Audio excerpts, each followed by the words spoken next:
નમસ્કાર મિત્રો, સમાચારમાં ફરી એકવાર આપનું હાર્દિક સ્વાગત છે। મિત્રો, ગુજરાતની સૌથી મહત્વપૂર્ણ ધાર્મિક શોભાયાત્રાઓમાંની એક એવી જગન્નાથ રથયાત્રા આવતીકાલે 27 જૂને નીકળવાની છે। ત્યારે 148મી વાર્ષિક જગન્નાથ રથયાત્રામાં સુરક્ષાને લઈને અમદાવાદ શહેર પોલીસ દ્વારા સંપૂર્ણ તૈયારી કરી લીધી છે।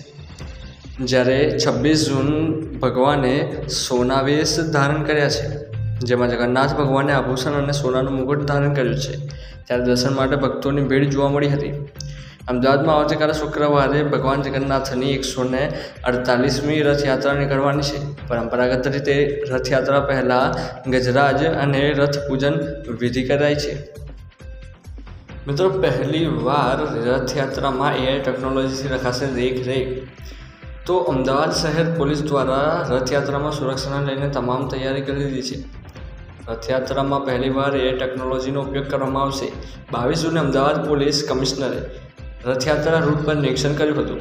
પોલીસ કમિશનર સાથે ACP, DCP સહિતના અધિકારીઓએ પોઈન્ટના નિરીક્ષણમાં હાજર રહ્યા હતા।